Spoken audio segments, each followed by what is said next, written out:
It can be so easy to get crushed under the burden of heritage, of legacy, of tradition. So how do you choose your path?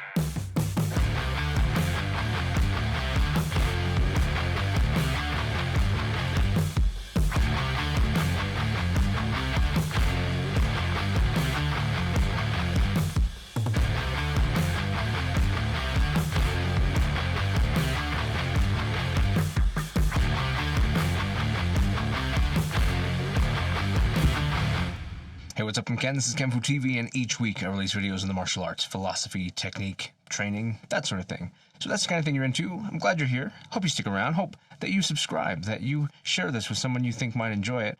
But mostly I hope that you enjoy it. Don't forget, each week I release these videos in an audio format over through Anchor on Spotify, iTunes, all of the places that you can listen to your podcasts in case you prefer to just listen to these instead, that audio is your format of choice. And last but not least, I also release videos of the technique-oriented kind in the Dojo sessions. Each week, I release different videos straight from the mat, training that I do with my students, so that you can see how I teach, what I teach, and the kind of things that we train. But today, let's talk about some inspiration that I got from an unlikely place, from this book right here. This book is from one of my favorite authors, just hands down one of my favorite authors, Brandon Sanderson. If you are not reading Brandon Sanderson and you enjoy books, because he writes so many in so many different genres, you should check him out. You may not know that I am a huge fantasy, sci-fi, that kind of genre fan when it comes to my reading. Really, really love this stuff. And so it's not a surprise that I'm reading Brandon Sanderson, and I just finished The Rhythm of War, the latest book in the Stormlight Archives, which is fantastic. You should go read that. But I wanted to pick up something else. I wanted something kind of in a different genre, and I tend to read 2 books at a time, something serious, something that's kind of nurturing my education for the martial arts and that sort of thing, and then something that is lighter, something I can just get lost in. Enter Skyward. Skyward is a book about a girl named Spencer living in a time where, after humans are banished to a particular planet and that's just where they're stuck, pilots have become the new heroes. They're the people look up to the most, and becoming a starfighter is something of Spencer's dream. In the book, her father, Chaser, has supposedly deserted his team, deserted everybody in the Battle of Alta, which was one of the major wars for them. And she has grown up being considered a coward, the daughter of Chaser. And Chaser is the epitome of what it means to be a coward. It is not uncommon for books in the fantasy and sci-fi and that kind of realm, in the fiction category, to have really good and really inspirational moments. And this does not disappoint. So there's a particular line that I want to talk about because it's something that I think comes up a lot for us martial artists, but it comes up a lot in life as well. I'm going to jump to, if you have this book, and you want to jump to the same page I'm on, I guess. Jumping forward all the way to chapter 45, on page 422, if you have this book and you want to see what I'm talking about, she's talking to her mother, and she's having a conversation because she's really struggling with this whole thing. And her mother looks at her and says, "You get to choose who you are. Legacy, memories of the past can serve us well, but we cannot let them define us. When heritage becomes a box instead of an inspiration, it has gone too far." Sometimes I think it's really easy for us to lose sight of being ourselves, or to have an internal struggle of who ourselves are, because of what we feel and this is internally even, it's our perception, but what we feel we need to do to honor our family, to honor our teachers, to honor the people in our life who have provided for us. And that is very important. It's a thing that we should want to do. We should want to honor them. But sometimes we get caught up in this idea so much that we feel burdened by it. We feel like we cannot make our own choices, that our path is laid out ahead of us and we just need to walk it. This happens very often in the martial arts because we are left feeling like we need to carry on for our instructors. We were given what we were given, and we need to carry that on. We need to pass it on. And a lot of times, people take that and they feel like they need to preserve it. Tupperware sealed for freshness, locked away in the freezer. We need to keep it exactly as it was and not make changes, even though things do change. You know, something interesting is our instructors had contemporaries. They had people who were alongside them training under the same people they trained under, and I guarantee those two people probably didn't look alike themselves. So sometimes we get caught so much trying to preserve exactly who our instructor was, and we lose sight of what we're actually trying to pass, which is the knowledge and information that we were given. More importantly, the principles and the underlying things that motivate why we do the things we do, how we do the things we do. These are the most important, but instead we get locked on, well, he would do it this way or she would show it that way, and we try to do that exactly. If you've been doing this long enough, you can probably see why that's a problem. It is important to honor these people. It is important to carry on for these people, but it is not important to be those people, because you are not those people. You never were. And no matter how hard they tried, you never will be, because you are with you 100% of the time, and you are with them some of the time. So you will always be you, and you will always be a combination of the influences in your life. One of the things that I loved in that line was specifically the last line. And heritage becomes a box instead of an inspiration. Instead of an inspiration.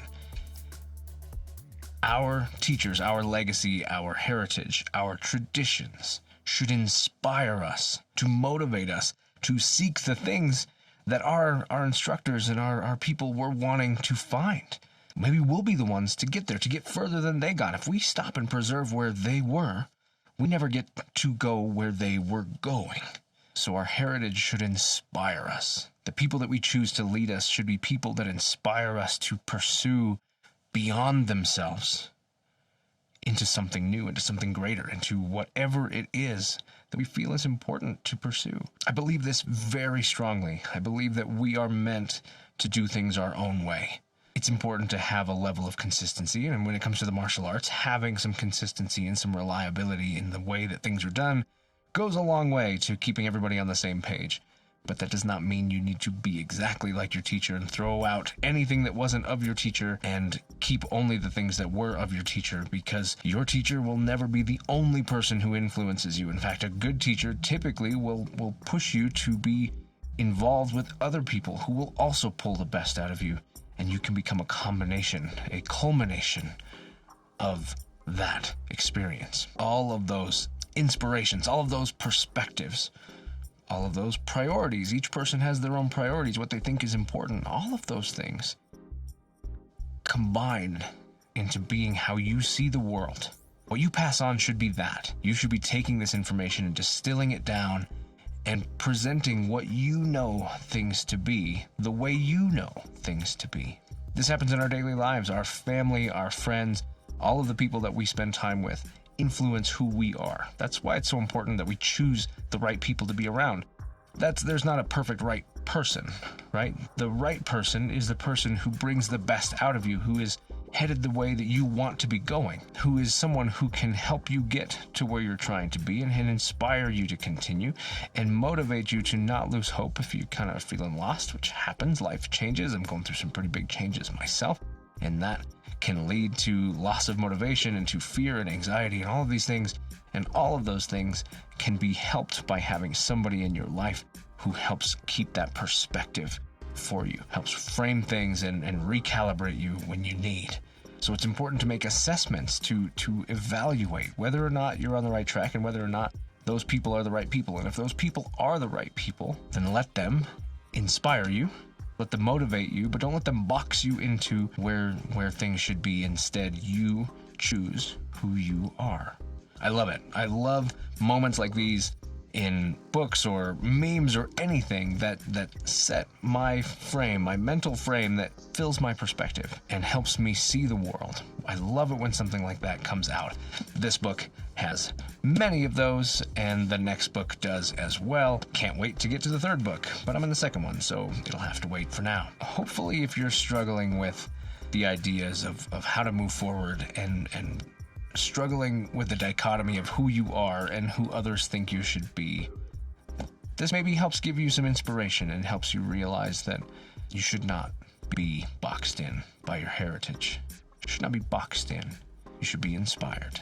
If you want to get a copy of this book, and I highly encourage that you do, I have fallen in love. I've read many, many Brandon Sanderson books, and a couple have really jumped out. So I have ones that I absolutely love, and they're my favorites, like Mistborn is one of my favorite series ever, but I did not get nearly as excited about it as I did the Reckoner series, and now this Skyward series.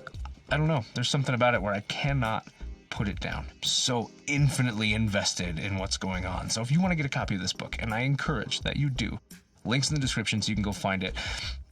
I own it in all three varieties, the physical book, the Kindle book, and the audio book. The audiobook, by the way, Suzy Jackson does an incredible job. She might be part of the reason why I'm so invested in the story, as she does such an amazing job of evoking the characters and the emotion and everything about what's happening in the story. Just absolutely wonderful. If you're going to listen to an audiobook, the narrator matters. It really, truly does. And Suzy Jackson is incredible. Speaking of books, what is your favorite book? What are the books that are inspiring you right now? What kind of things are building your motivation and framing your perspective? Leave them in the comments. I would love to hear about it. Okay, so that's it for this week.